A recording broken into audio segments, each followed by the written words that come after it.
Hello and welcome to Middle Eastern Thursday. So guys, today I have yet another video with brand new Middle Eastern fragrances. Some of them, guys, have not even been launched. I did receive all of these fragrances in PR, and I know for a fact that a couple of them have not even been launched.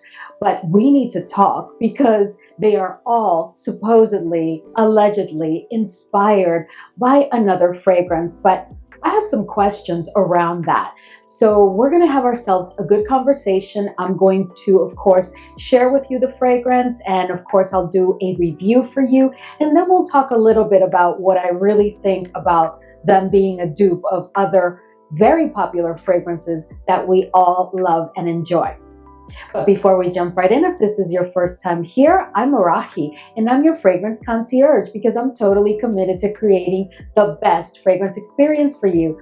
I upload videos multiple times a week, and on this channel, we love to talk about all types of fragrances. So if that sounds like the type of content that you're interested in and like a good plan, then please consider subscribing, give this video a thumbs up, and don't forget, leave a comment.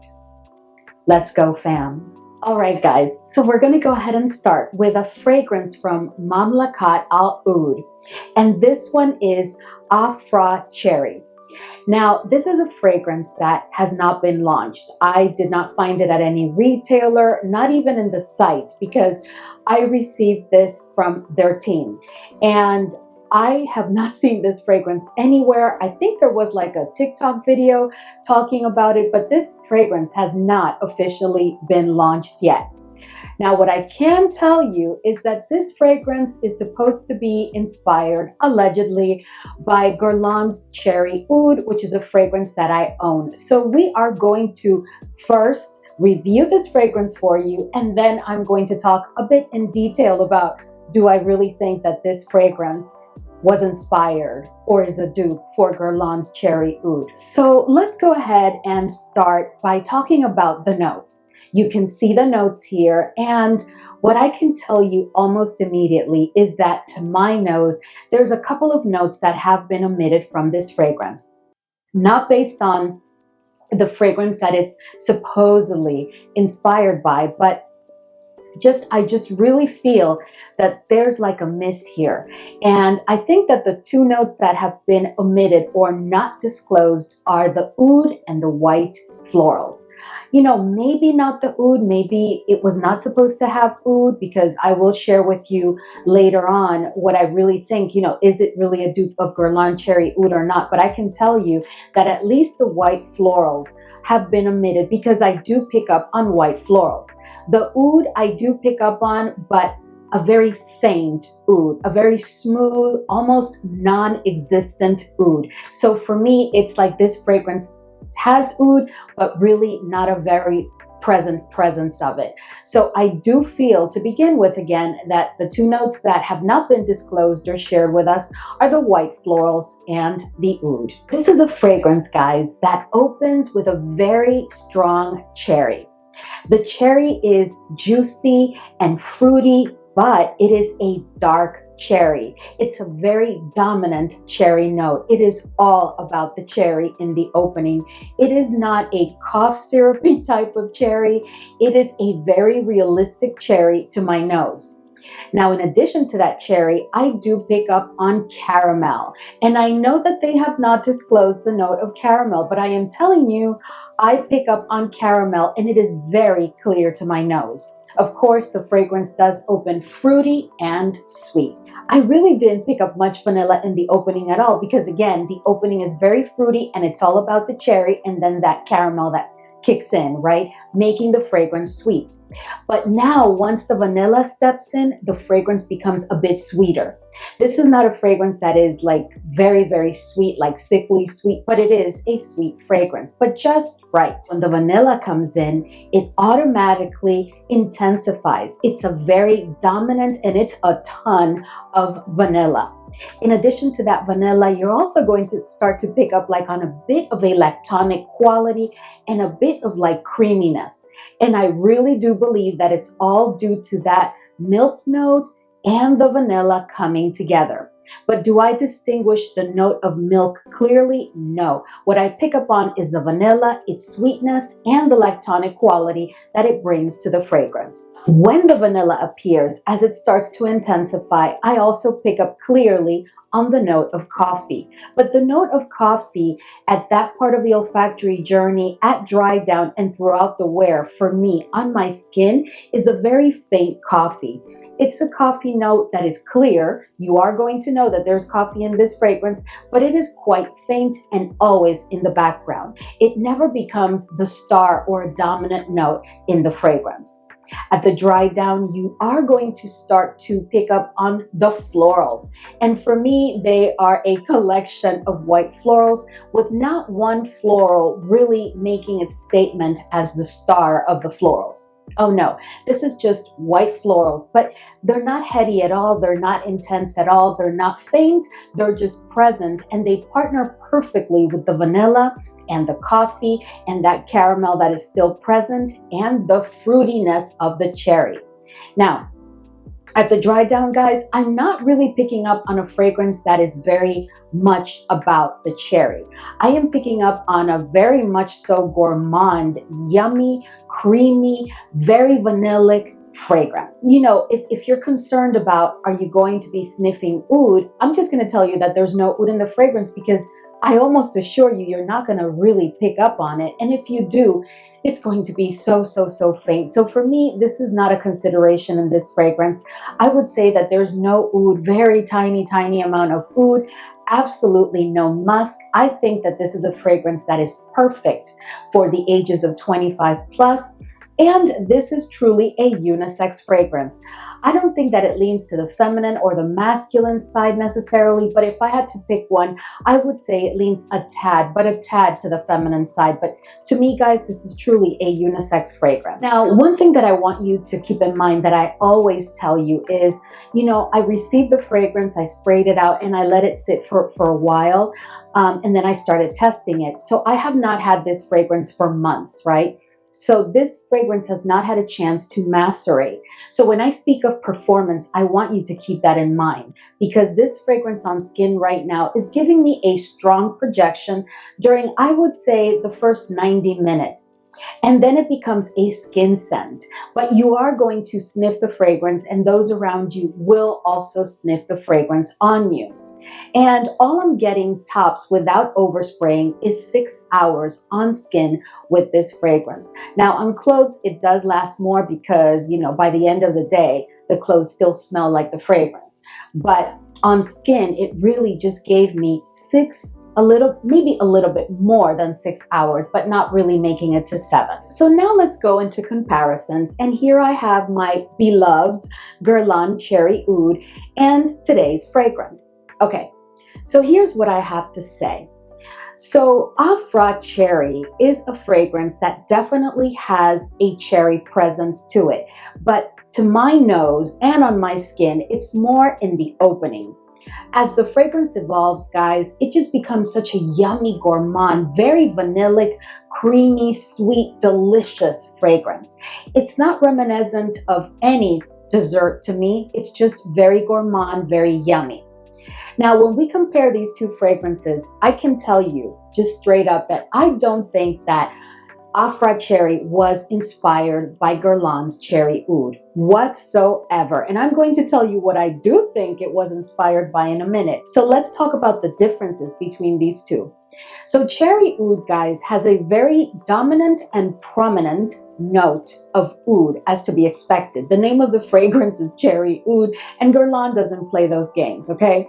So it is oud, and the oud is present, it's dominant, beautiful oud, but it's there. In addition to that, in this fragrance, you will find the note of leather. Is it as dominant as the oud? No. But just the fact that here we have that dominant and prominent note of oud and the note of leather sets it completely apart from Afrah Cherry. So in my opinion, on my skin, on paper, and to my nose, these two are not the same fragrance whatsoever. And I don't think that this one was inspired by Cherry Oud from Guerlain. But let's talk about what fragrance I do think this one was inspired by. So guys, You guys, I'm sure, are familiar with YSL's Black Opium over Red, right? The one that has the cherry note. And then, of course, we have Black Opium. There's been so many different flankers, but let's just talk about Black Opium over Red with that cherry note. And let's talk about the OG Black Opium.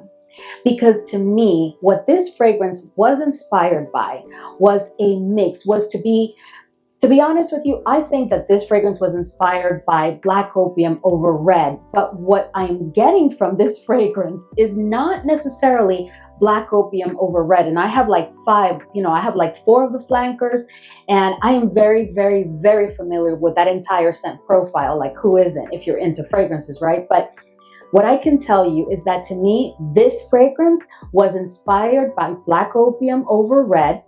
Therefore, you have the cherry note.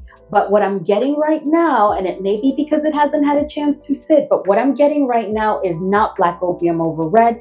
I'm getting a cross between Black Opium over Red and Black Opium the OG, because I am getting that vanilla, that creaminess, that coffee, and I'm getting that hint of caramel. And when I tell you this fragrance is yummy, and to be honest with you, I'm very excited to see what happens with this fragrance as it has the chance to sit for months and months at a time in my collection, because I think that maybe it won't be a beast, but it'll be quite intense and very, very yummy. And who knows, maybe it does give us towards the end, Black Opium over Red. But if it does, I promise you it will be a more intense version of it. All right, guys, so let's continue along the same track. And next we are going to take a look at Mamlakat Al Oud, and this one is Afrah Sensual.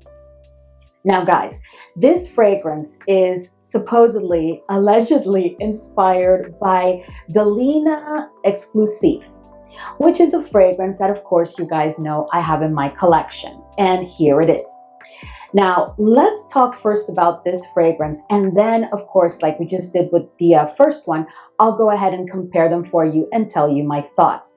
We do have a little bit of a different situation going on with this one compared to Afrah Cherry, though, much like I did with the last one, because I'm just getting used to, guys, when it comes to Middle Eastern fragrances, I'm convinced that not all the notes are being shared. No, they are not, because I'm telling you, 9.8 times out of 10, I'm picking up on notes that I know for a fact those notes are there, okay? But they're not being disclosed. And many perfumers do that, many fragrance houses do that, and that's fine. But I am going to try moving forward and let you know what other notes I'm picking up in case those are notes that you just don't like or that don't sit well with you. So anyway, in this fragrance, I really am picking up on the note of oud and musk. And next, I'm going to share with you, of course, the notes of this fragrance. And you're not going to see oud and musk because those notes were not disclosed. Those notes were not shared in the information that I received. But I am picking up on oud and musk. And towards the end of the review, as always, I will let you know to what degree do I think you're going to pick up on the oud and to what degree I think you're going to pick up on the musk. So this is a fragrance that combines floral, fruity, and citrusy notes. At that, this is a fragrance that opens up very, very fruity and very citrusy, bordering on fresh, but it's not a freshie whatsoever. But the dominant note in the opening is the note of lemon. And I also have to tell you guys that it is just very interesting because the lemon is quite dominant, but it doesn't become tart or overpowering. But the lemon is the star of that citrusy quality, right, that you get in the opening of the fragrance. You're going to start to pick up on the florals. But and I can only just pick up on 2 florals, which are the rose and the geranium. I don't pick up on any other florals. So I think we are safe to say that it's really all about the rose and the geranium. And of those 2, which one takes the lead? I would have to say that the rose does. And before you even ask me, this is not a jammy rose. This is not a fresh rose. This is like a recently bloomed, right? But not necessarily a freshly bloomed rose. This is a full-on bloom rose that has not started the aging process or become jamming. As the olfactory journey continues, guys, and as you approach the dry down, you are going to notice that you're going to pick up on the spicy notes more and more and more. And, you know, the spicy notes come to the point of being so dominant and present that they start to compete with the rose, who up until that point was the star of the fragrance. But the rose continues to be the star. It's just that the spicy notes really make an entrance that, wow, is quite bold and present, at least to my nose. Now, I also have to tell you that I have the feeling that the reason that I picked it up that way is because, again, this is a fragrance that is very new. It has not had a chance to sit for several months. So I am pretty sure this fragrance is still in the maceration process, and then it has to go through maturation. So I have a feeling that once those two are done, or once those two really get going and the fragrance has had a chance to settle and sit for a while, we are going to see the spiciness diminish and the rose continue to be, of course, the star of the fragrance. This fragrance does have musk, and I do pick up on it, but it is not an animalic musk. It's a very smooth musk, and I would say it's like a level 2 kind of musk, where 5 is the most and 1 is the least that you're going to pick up on it. I would say that it's a level 2. I don't think it'll ever be for you a level 1. So if you're not into musk fragrances, this may be one that you may want to try and not necessarily blind buy. This is also a fragrance that has oud, and I pick up on the oud clearly. And the oud right now, again, I really believe that because the maceration process hasn't really, started or really had a chance to sit, the oud that I'm picking up is a level 2, and it's not a very, very smooth oud. It's not a barnyard oud. It's not one of those ouds that overpowers everything and is obnoxious. No, it is a very wearable and manageable oud. But at that, it is an oud that is a level 2 because it is present and you are going to pick up on it. To me, this is a fragrance that is truly a feminine fragrance. Do I see a gentleman wearing it? You guys know that I believe that you should just wear whatever you want to wear, because there's so many masculine fragrances that, that my husband has in his collection, and I wear them every so often and layer them because I love them, right? But when it comes to this fragrance, mainstream, I would say that this is more of a feminine fragrance, but I just really think that anybody can wear it. But let's just go with the fact that this is a feminine fragrance. It is performing very well for a fragrance that has not had a chance to macerate, because it is giving me 7+ hours without overspraying on skin. On clothes, it does last, but not as much as Afrah Cherry. And it is a fragrance that I think is best suited for special occasions. This is not a signature scent type of fragrance. This is not one that I would take to the office. This is definitely a fragrance for special events, special occasions, special moments. Like I said before, it is giving me 7+ hours, and it is giving me a very strong projection during the first hour. And then during the second hour, it becomes like a scent bubble. And then after that, it just becomes a skin scent. So now if we were to compare Afrah Sensual to Delina Exclusive, right? I can tell you that I do get a serious Delina Exclusive vibe from this fragrance. I am not comfortable right now telling you that, oh yeah, I'm pretty sure that it was inspired by Delina Exclusive, because this fragrance, what I'm getting from it, from having sniffed so many fragrances and trying so many of these Middle Eastern fragrances, I am telling you, I really believe that this one needs to sit. But I have a feeling that when I pull it in a couple of months from now, it's going to be very much a kinda Delina Exclusive. To what extent, 80%, 90%, 98%, I don't know. But I can tell you that right now, I am getting that Delina Exclusive vibe, and I can see how it can end up going in that direction. But it could also end up going in a different direction, because the citrusy and fruity notes here are definitely very present. So what if it goes on a different route? What if the rose takes a backseat? I don't think it will, but you never know. So the next fragrance that, of course, I'm going to share with you today is Maison Asrar's Pink Crush. Now guys, this is a fragrance, this one and the one that's coming next. These two fragrances have been already, like, everybody had been waiting for them to launch and for them to be available. And I did receive these two, but I also picked up two because I did not want to wait. You know, sometimes you're notified that you are going to be getting PR, but it takes a while. You know, they have coordination and things to do, which, by the way, if any of the teams of these fragrances are watching today, I just want to say thank you so much for sending them. Thank you for your kind gesture. I really, really appreciate it. It does help the channel, so thank you. Now, let's talk about this fragrance. So I'm going to tell you from the get-go that number one, this fragrance was not supposedly, allegedly inspired by any other fragrance. And I'm not picking up on any fragrance. This fragrance does not remind me of any other fragrance. The second thing that I do want to tell you is that I've had the chance to use it a couple of times, and I just don't know how I really feel about it yet. It's not a love. It's not a dislike. It is a like, but it's not a strong like yet, because there's something about it. There's something in the olfactory journey and at the dry down that is sticking out to me, and I can't put my finger on it, on what it is. And it's probably one of those notes that have not been disclosed, but I can tell you that I just don't know how I feel about this one yet. Okay, so, but let's go ahead and take a closer look. So this is a fragrance, guys, that is quite fruity and woody and has like an earthy and balsamic quality to it. Now, I don't mind an earthy quality in a fragrance. I actually think that most times, you know, that earthy accord, that earthy quality that brings in, it adds like character and oomph to the fragrance. And I've shared that with you before. But in this one, that earthiness may be part of what's not allowing me to love it immediately.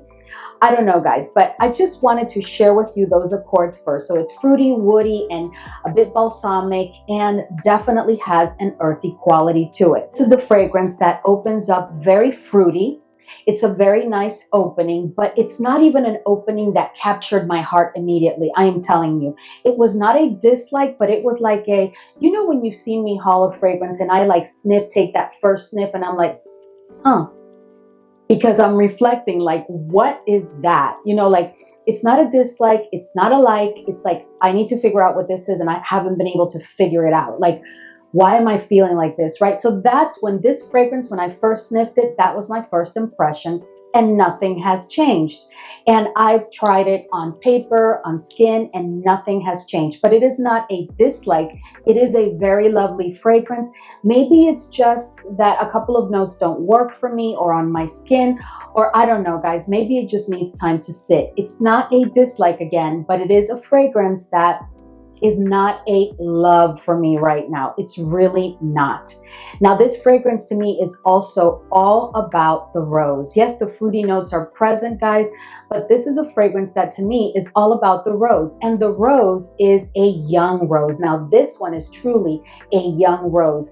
It's so young. You know, when you sometimes cut the stem of a rose who hasn't had a chance to really open up and bloom, that's what I get from this fragrance. In the opening, through the olfactory journey, and at the dry down. It's almost like, you know, I wonder if I'm even smelling like the smell of the stem when you cut that fresh rose that has not had the opportunity to really bloom. This is a fragrance that is performing better than others in this group because it is giving me a full day wear, and it does have a strong projection during the first 2 hours, and then it becomes a skin scent. It never really becomes a scent bubble, but that projection, that initial projection, is quite strong.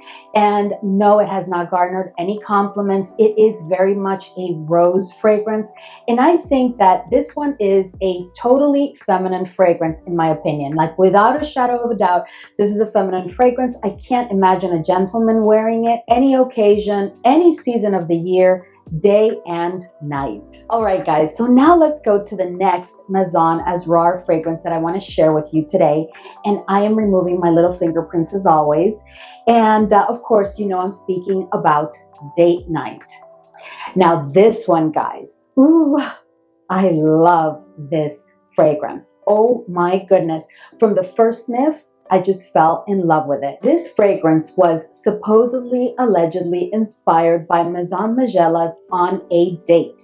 Now, On a Date is a fragrance that I've never picked up, and I've never discussed with you Maison Margiela, guys, but I'm just not crazy about their fragrances. I picked up, I've tried them just about all. I've bought a couple of their discovery kits through time, so I've sniffed all of their fragrances to date. I did pick up the last one, the one that's in Eau de Toilette, and it's like a gourmand.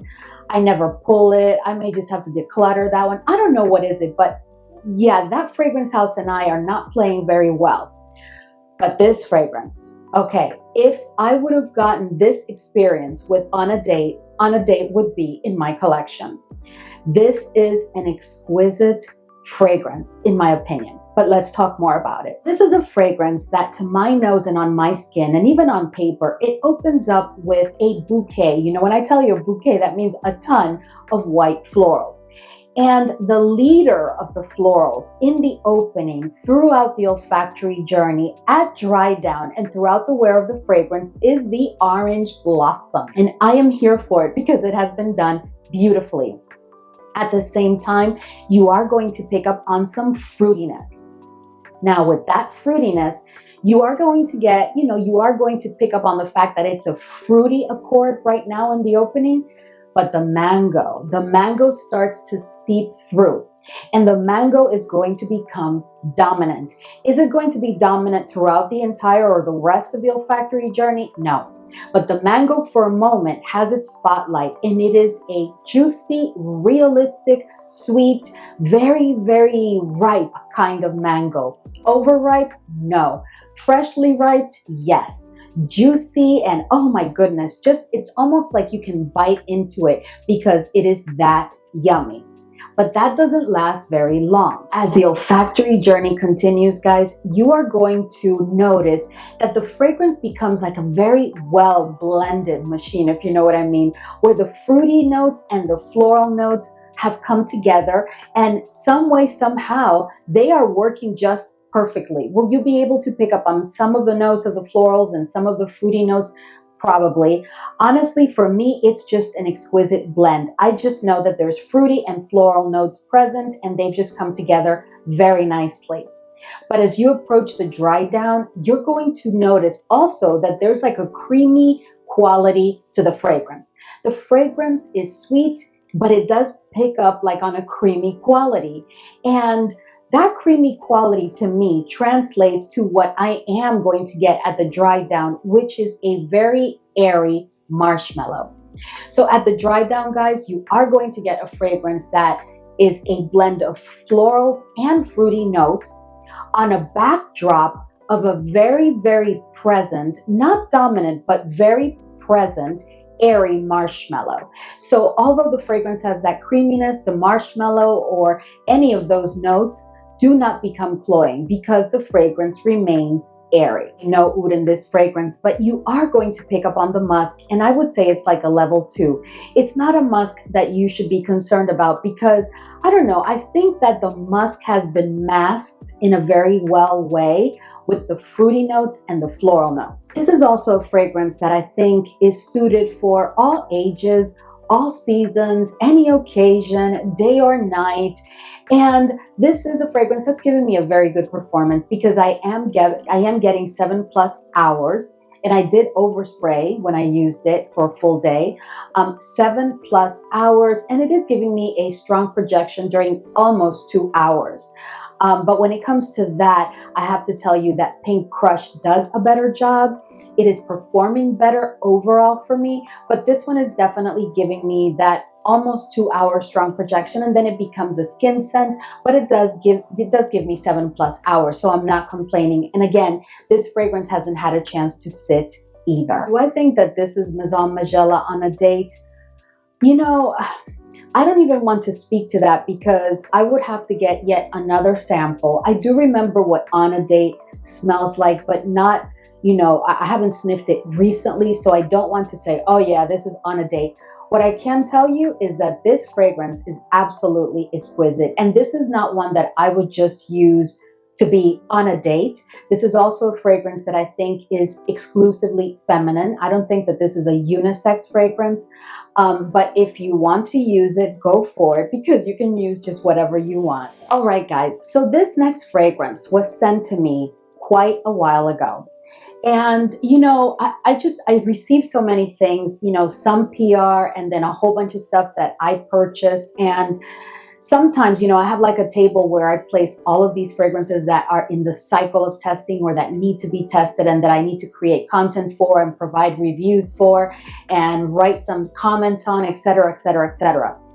But this fragrance, I am so sorry that I just let it sit there, because let's talk about this fragrance. So this one is from Rehab, guys, and this one is Spanish Vanilla. Now, the Oud Store team sent this to me. Thank you so much if you're watching. I so appreciate that you sent me this fragrance. This fragrance, wow. But let me just say a couple of things, because you guys know that I do a ton of research before I even start to like really test a fragrance. And then of course, when I provide the review, I give you as much info as I have or as I can.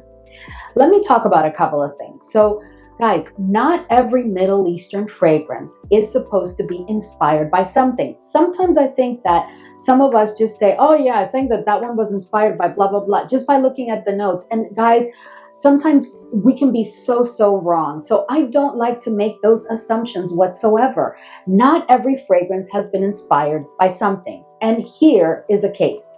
This fragrance has been allegedly by some have said, and that's their opinion, and that's okay, and I respect that, but here's my opinion. No, this fragrance was not inspired by Vanilla 28 from Kayali. Okay, no. This fragrance was also not inspired by Le Bois Vanille by Le Bois. No, not in my opinion whatsoever. And you guys know that I have those fragrances. Please do not even compare it to any of the Guerlain vanilla-centric fragrances. Please don't, because absolutely not. This fragrance has its own place, has its own glory, has its own merit. And I'm going to tell you that this is a very realistic vanilla fragrance. But let's talk more about it. This is not one where I'm going to have to speak much, because this is straight. This is a truly linear fragrance. And you guys have maybe heard me say that in all the time that we've been together. You've heard me speak of a fragrance being linear, I think on 2 occasions, because when I find a linear fragrance, I do like a double take and I stop and I retest and retest, because, you know, I'm all into the olfactory journey. But this fragrance is really all about the vanilla. And you're going to get that from beginning of the olfactory journey, through the olfactory journey, at dry down, throughout the wear of the fragrance, vanilla, vanilla, vanilla. The notes, you're seeing the notes. There's only 3 notes, allegedly. But this fragrance, while it has other notes, because it does, it's really centered around the vanilla. The vanilla is like that vanilla extract that you have in the kitchen. If you take, like, you know, the McCormick vanilla extract that you use for baking and stuff like that, if you take that and you sniff it, you're almost going to be smelling this fragrance. Just that this fragrance is more refined, right? Because it's designed to be a fragrance, not a cooking ingredient. But at the end of the day, guys, this is vanilla. And this fragrance is, in my opinion, perfection for layering. You can use this fragrance with any other fragrance. If you take, and very interestingly enough, if you take Vanilla 28 and you layer it with this one, get ready. You are going to be completely in love, because this one takes it to the next level. Vanilla 28 is exquisite. I can't speak highly enough of it, but I'm just saying that if you take this one and you layer it with Vanilla 28, you're going to be in vanilla ultra heaven. With Vanilla 28, we're in heaven. But if you layer these two, you're going to be in ultra heaven, if you know what I mean.